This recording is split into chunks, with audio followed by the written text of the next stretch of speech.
Өнөөдрийн бичлэг дээр аягүй гоё сонирхолтой номын тухай хуваалцах болно. Шудраг усны хордлого ном. Японы тарих судлаач хүний бичсэн ном байгаа. Тэгэд энэ номыг уншиж хахад бас Япон зохиолчийн бичсэн Ад үзэгдэх зориг ном нэлээд санаанд орж ирсэн. Ад үзэгдэх зориг болон шудраг усны хордлого гэсэн энэ хоёр номыг хоёулангийн уншчих юм бол харилцааны хувьд бол бүр үнэхээр дархлаатай болох боломжтой юм байлээ.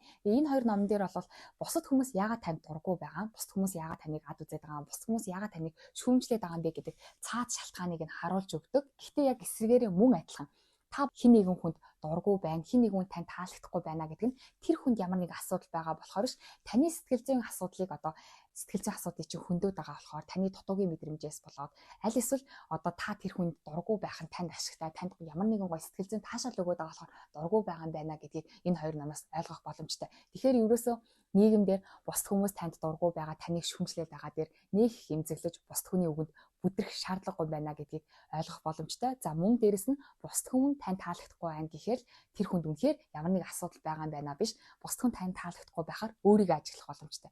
Яагаад энэ хүнийг харахаараа би уурлаад эмзэглээд байна? Энэ нь надад миний сэтгэл зүйн ямар асуудлыг хөндөд байгаа болохоор эсвэргээрээ би энэ хүнд дурггүй байх нь надад ямар нэгэн сэтгэл зүйн ямар таашаал өгөөд надад ямар ашигтай болохоор би энэ хүнийг үзэн ядаад байна гэж өөрийгөө ажиглах боломжтой. Маш гоё сонирхолтой хоёр номын талаар өнөөдөр ярилцсанаа. За эхлээд бусад хүмүүс та таалагдахгүй байгаа талаар ярилцъя. Та бусад хүмүүс үнэхээр буруу юм хийгээд хийсэн бол таалагдахгүй байх нь ойлгомжтой. Гэхдээ ямар нэгэн буруу юм хийгээг байх чинь бусад хүмүүст та таалагдахгүй, бусад хүмүүс танилуу шүүмжлээд танилуу дайраад байгаа бол энэний цаана сэтгэл зүйн асуудал байх боломжтой юм байна. За ад үзэгдэх зориг ном дээр бол бусад хүмүүс таныг ингэж шүүмжилж байгаа нь бол тэр хүмүүст ашигтай болохоор шүүмжилж байгаа гэдэг.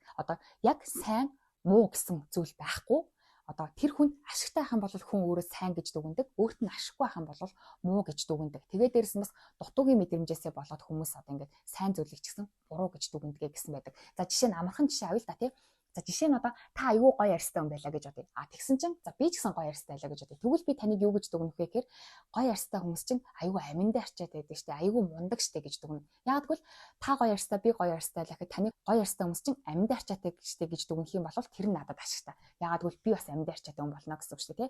Эсвэргээрээ та гоё ярьстай би муухай ярьстай байлаа гэж бодъё. Тэгвэл би юу гэж дүгнэх вэ гэхээр амьд арчаатай гэж бол дүгнэхгүй. Яг тэгвэл би өөрөө муухай арчтай жиж гоё арчтай нэг амьд арчаатай гэдэг дүгнчих юм бол би өөрөө амьд арчаагүй болчих штэ тий. Тэгэх юм бол нөгөө нэг далд тухамсар маань угаасаа бидний тал эзнийгээ өөрхөө эзнийг л хамгаалж байгаа учраас далд тухамсар маань бол гоё арчтай хүнийг хараад би өөрөө муухай арчтай хам бол тэр үнийг дүгнэхдээ нүүрийн арчлагаас өөр юм хийдэггүй маашин. Эсвэл хитрхи их нөгөө нэг үнэтэй бүтээгдэхүүн хэрэгжилж байгаа болохоор л тийм байгаа. Би бол ингээд жоохон хямдхан бүтээгдэхүүн хэрэгжилж байгаа болохоор ийм байгаа ч юм уу.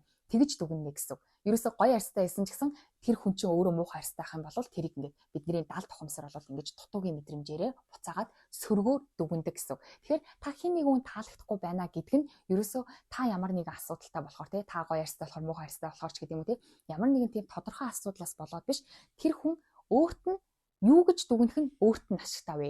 Тэрийгээрээ л дүгнэж байгаа гэсэн. Тийм учраас ад үзэгдэх зориг ном дээр бол бусд хүнийг таныг магтлаа гэд хөөрөх шаардлагагүй, шүүмжиллээ гэд гутрах шаардлагагүй гэдэг. Яагаад гэвэл бусд хүмүүс таныг магтж байна гэдэг нь өөртөө ашигтай учраас л магтж байгаа. Жишээ нөгөө нэг та гоё ярьстай би гоё ярьстай хам бол таныг гоё ярьстай амьд арчаатай мундаг гэж магтах нь надад ашигтай учраас тэгж магтж байгаа гэсэн. Эсвэргээрээ шүүмжлэл бас унах шаардлагагүй гэдэг. Яагаад гэвэл таныг шүүмжилж байна гэдэг нь тэр хүнд ашигтай учраас л таныг шүүмжилж байгаа. Жишээ нь таныг гоё ярьстай амьд арчаатай гэд хүлээн зөвшөөрчих юм бол би муухай ярьстай хам бол би өөр амьд арчаагүй хүн болчих учраас эсвэргээрээ тэрийг үгүйсэх нь надад ашигтай учраас тэгж шүүмжилж байгаамаа гэдэг. Тийм учраас ад үзэгдэх зориг ном дээр бол ад үзэгдэх зоригтой бай. Бусад хүмүүс танд дургу байлаа гэх тэрэн дээр эмзэглэх шаардлагагүй гэдэг нь үнэхээр танд ямар нэгэн асуудал байгаа болохоор ш тэр хүн өөртөө ашигтай учраас л тэгж дүгнэж байгаа. Магтаалч байна уу, шүүмжлэлч байна уу? Тэр хүний асуудал, тэр хүний сэтгэл зүйн асуудал. Тэр хүний амнаас гарч байгаа үг бол тэр хүний сэтгэл зүй дотор нь байгаа зүйл л гарч байгаамаа. Тийм учраас тэрэн дээр бол ингэ ерөөсө бүдрэх эмзэглэх шаардлагагүй гэдэг. Эсвэргээрээ энэ шинэ уншсан ном шудраг усны хордлогон дээр бол эсвэргээр хүмүүс бас таныг шүүмжлээд танд дургу байгаа тахын бол тэр нь ад үзэгдэх зориг дээр яаж байгаа дутуугийн мэдрэмж байж болно. Аль эсвэл шудраг усны хордлогон дээр гарч байгаа тэр хүн чинь шудраг усны хордлоготой шудраг ус гэдэг зүйл нь донтцсон учраас таныг бас шүүмжилж авах боломжтой юм байлээ. Энэ шудраг усны дон гэдэг нь болохоор хүн болгоны болон шудраг усны хэмжүүр өөрчлөлтөө тий зарим хүмүүс татвар төлөх нь шудраг гэж боддог бол зарим хүмүүс татвар төлөх нь шудраг бус гэж боддог байж болно. Хүн болгоны ингээд шудраг усны хэмжүүр өөрчлөлтөө тий тэгтэл энэ шудраг усны хордлого шудраг усны дон гэдэг байгаа нь болохоор өөрийнхөө энэ шудраг усныхоо хэмжүүрээр бусад хүнийг ингээд дүгнэн шүүн гэсэн. Тэгээ бусад хүнийг дүгнэж шүүхтэй болохоор бидний тарих таашаал мэдэрдэг юм байна. Ингэж утсан байна.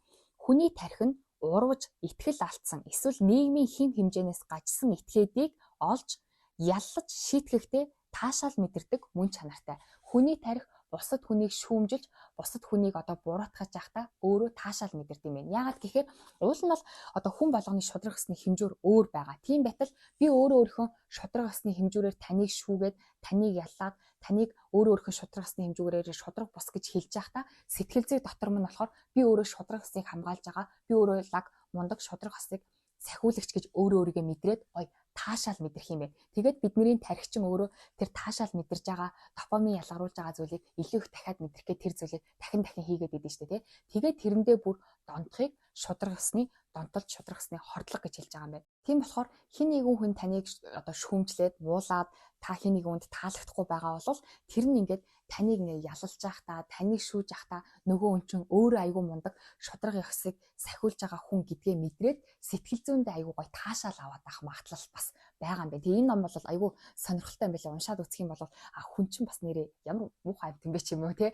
Хүнийг бусдыгаа ялалж, бусдыгаа ингэж химэлж байхдаа сэтгэл зүйн таашаал авдаг амт юм биш үү гэдгийг бас ойлгох боломжтой юм байлээ. За эсвэргээрээ бусад хүмүүс тэгвэл бид нэр таалагдахгүй байгаа тохиолдолд бид нар ч гэсэн яг адилхан сэтгэл зүйтэй энэ дээр гарч байгаа зүйл бол яг адилхан бид нар дээр бусад хүмүүс зөвхөн биднийг шүүж яхад тэр хүн бол шудраг ёсны донтоо учраас намайг шүүгээд байгаа юм байна биш. Бусд ч гэсэн бид нар ч гэсэн яг адилхан бусад хүнийг шүүж явахдаа, бусад хүнийг ялалж явахдаа өөрсдөө бас гоё сэтгэл зүйн таашаал мэдэрдэг гэсэн үг шүү дээ. Тэгээд бид нар ч гэсэн яг адилхан тархины бүтцтэй учраас тэр гоё таашаалаа дахин авах гад хөөгөөд ах юм бол бид нар ч гэсэн бүр шудраг ёсны хордлогот автах боломжтой гэсэн үг.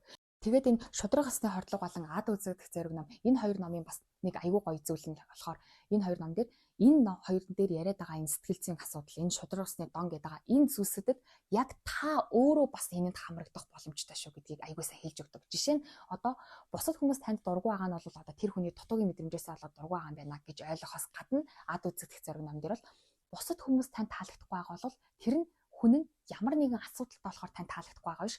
Таны ямар нэгэн дутуугийн мэдрэмжийг тэр хүн хөндөд байгаа учраас тань таалагдахгүй байгаа маа. Жишээ нь та жоох ингээд онцгой арьстай хүн байлаа гэхэд гоё арьстай хүнийг харах юм бол өөрийн мэдлгүй тэр хүнд өөрийн мэдлгүй тэр хүнд дургу болно гэсэн.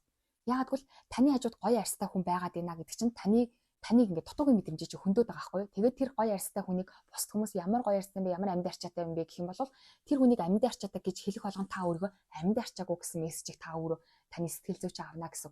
Тийм болохоор таны дутуугийн мэдрэмжээс болоод л бусад хүмүүс та дургу байгаад байгаамаа гэдгийг бас аягүй сайн хэлж өгдөг. Тэгэхээр бусад хүмүүс дургу байхдаа болохоор энэ хүмүүс угаасаа онцгүй маа, надтай нэг энерги вайб таардгүй маа биш. Таны дутуугийн мэдрэмжийг хөндөд байна гэсэн. Тийм учраас ад үзэгдэх зориг намн дээр бол аягүй гоё хэлдэг нь бусад хүмүүст ингээд таалагдахгүй, бусад хүн тань таалагдахгүй байхад тэр үед өөрийгөө толдох хэрэгтэй гэдэг.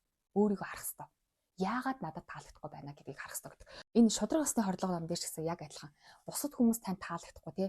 Бусад хүмүүс бүгдээрээ шудраг таал ганцхан шудраг ёсыг сахиулагч. Бусад хүмүүс бүгдээрээ л ингээл ер нь буруу юм хийгээл байгаа. Та ганцаараа зөв юм шиг тэгэж санагдаж байгаа нь ерөөсөө үнэхээр тэр хүмүүс буруу ганцхан та энэ дэлхий дээр шудраг ёсыг сахиулдаг хүн биш. Эсвэргээрээ та бүр юм шудраг ёсны хордлогод автцсан тэрийгээ ч гэсэн та өөрөө мэдэхгүй явж иж боломжтой шүү. Энэ шудраг ёсны хордлого гэдэг зүйл бол угаасаа бидний тарих таашаал өгж байгаа зүйлийг давтан хийхийг хүсээ тэрэндээ бүр донтдог учраас танд хэрвээ тарих байгаа л бол та ч гэсэн шудраг ёсны хордлого гэдэг зүйл автах боломжтой гэж хэлдэг. Тэгээд энэ шудраг ёсны хордлого гэдэг зүйлээс гарахын тулд болохоор бас ад үзэгдэх зөрөгтэй яг бараг л ерөнхийдөө адилхан шийдлийг санал болгодог. Тэр нь болохоор мета таны мэдхүү.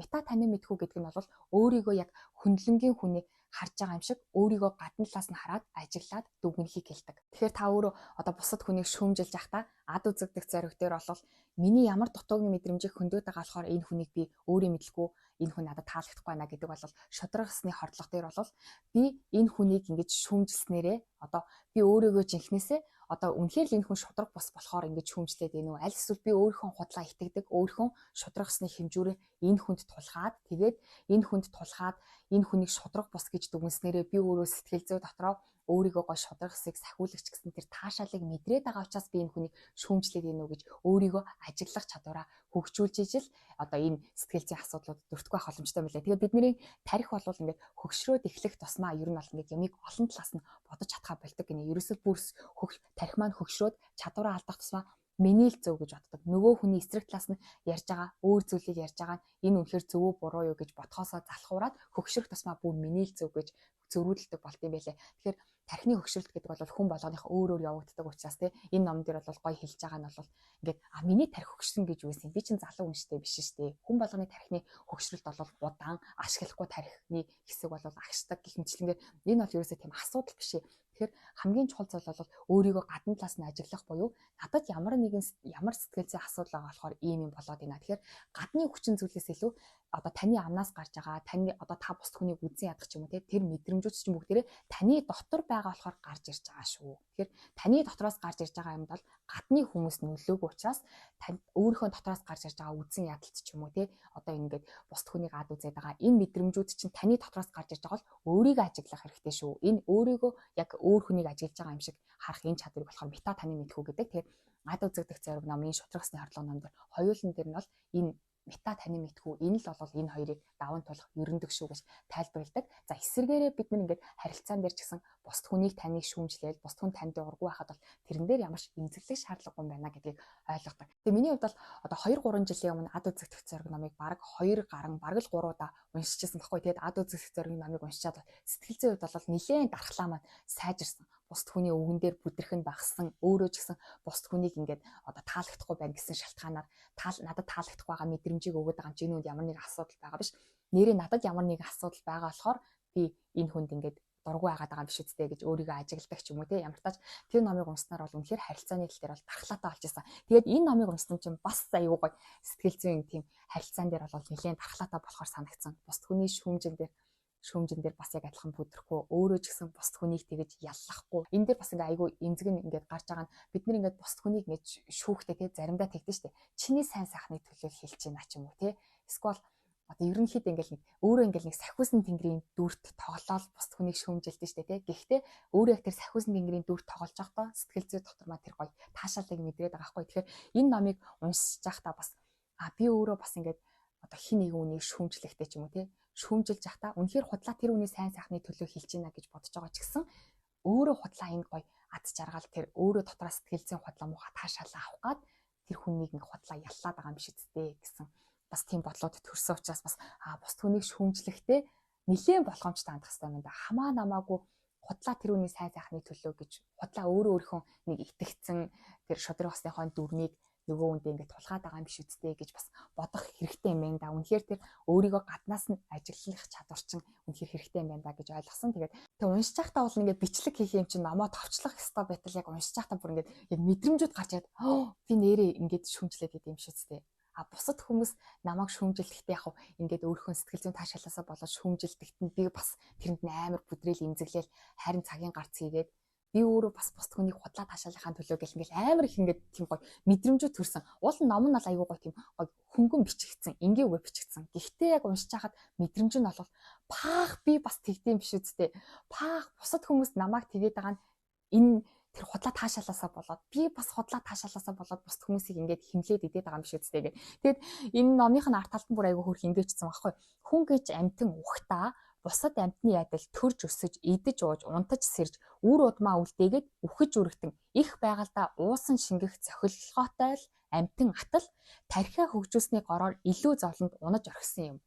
Тархиа хөгжүүлсний гороор илүү зовлонд унаж орхисон юм уу гэхээр тархиа хөгжүүлээд худлаа янз бүрийн юм шудраг усны дүрм зохиогоо тэрнээсээ болоод би бинийгээ мэрж идээ. Тэрнээсээ болоод бүр их зовоод байна гэсэн санаанаас ингэж бичсэн болов гэж ойлгосон байгаа. Тэгээд энэ номыг бас ганцаараа ингэ унших биш. Ад үзэгдэх зэрэг надад хавсарч унших юм бол бүр нэлийн одоо үнэхээр гоё яг харилцаан дээр нэлийн харилцааны тал дээр бол эрхчлөлөө болох боломжтой юм шиг санагдсан. Тэгээд өнөөдрийн имчилэг дээр шудраг усны хордлого болон ад үзэгдэх хоёр номын одоо өөрийнхөө ойлгосон зүйлийг товчлон ярьсан гэдгээс илүүгээр өөрт төрсэн мэдрэмжээ хуваалцлаа. Тэгээд дараагийн имчилгээр уулзъя баяр таа.